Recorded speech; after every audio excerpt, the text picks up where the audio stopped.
Lo mismo, ahora si hacemos hacemos lo mismo, fíjense, con respecto a quién, al coeficiente local. Voy un poco despacio porque si me apuro pues se pierden. O sea, no se me aburran, pero voy despacio porque les voy explicando de a poco. Fíjense, lo mismo pasa, tenemos una proporcionalidad que lo convertimos en una igualdad con un coeficiente local de transferencia. ¿En dónde? Desde el seno, desde la interfase al seno del líquido. Ahora bien, si nosotros consideramos, y fíjense, ahí empezó a actuar lo que yo les dije de estos valores, esta macheteada que me pegué en la curva. Si yo quiero considerar la transferencia desde el seno del líquido, del seno del gas al seno del líquido, y no puedo poner P sub I, P sub 1 menos C sub 1, porque no puedo restar pera y naranja. Entonces, en este caso, para poder tomar el proceso de transferencia del seno del líquido, del seno del gas al seno del líquido, fíjense, ahí lo que he puesto, digo que el flujo, estamos en un estado estacionario, o sea que el flujo que pasa desde el seno del gas a la interfase, de la interfase al seno del líquido, o el flujo de masa que va desde el seno del gas al seno del líquido, es constante, es el mismo, porque estamos en un estado estacionario, ¿estamos de acuerdo? Entonces, acá también puedo decir que el flujo de masa que pasa por ese diferencial de área es igual a un coeficiente global y local de I referido a la fase líquida, digamos, que pasa por ese diferencial de área, por el potencial que impulsa esa transferencia. ¿Qué sería?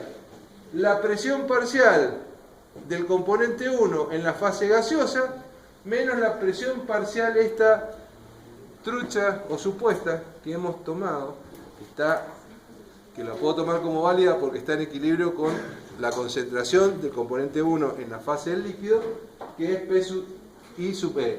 ¿Pero esto para qué me sirve? Para calcular el potencial de transferencia entre el gas y el líquido, utilizando una unidad de cálculo homogénea, que en este caso sería P sub 1, la presión parcial.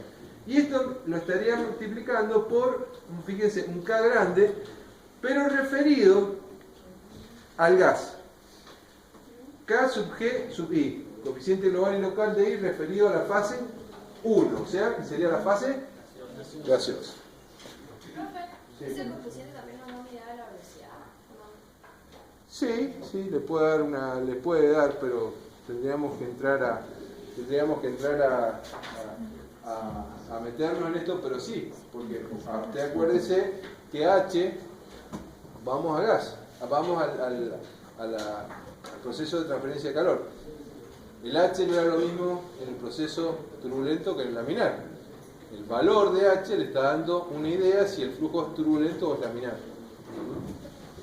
¿Son propios de cada sustancia? Claro, sí, por supuesto.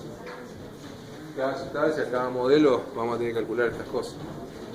Bien, análogamente, fíjense, podemos utilizar, si utilizamos CO para calcular el delta, la fuerza impulsora, para calcular la fuerza impulsora, calculamos las diferencias de concentraciones, trabajamos con un coeficiente global referido a la fase 2. O sea, sería un XL sub I, o sea, un coeficiente global referido a la fase líquida. ¿Sí?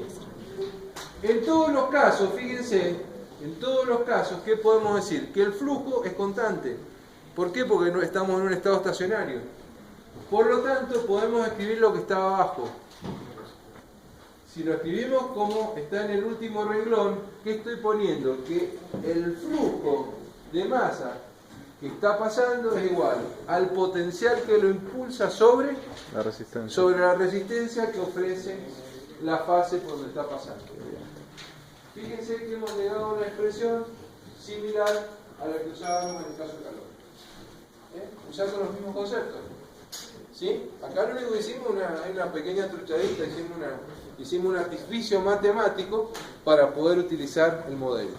¿Por qué? Porque es un modelo muy sencillo, muy fácil, que me permite rápidamente obtener un modelo de cálculo que me va a permitir calcular la altura de la torre, que es lo que más me interesa. O sea, ¿qué altura tiene que tener la torre para que el proceso de absorción que yo quiero tener se produzca? Estos coeficientes van a tener las unidades para poder... Por supuesto. Siempre acuérdense que es muy importante, acá no estamos trabajando con números, estamos jugando a la quiniela. Siempre todas las variables operativas y no operativas tienen unidades. O sea, acá no tenemos que hablar de 10, tenemos que hablar de 10 kilos por centímetro, tenemos que hablar de unidades de medida.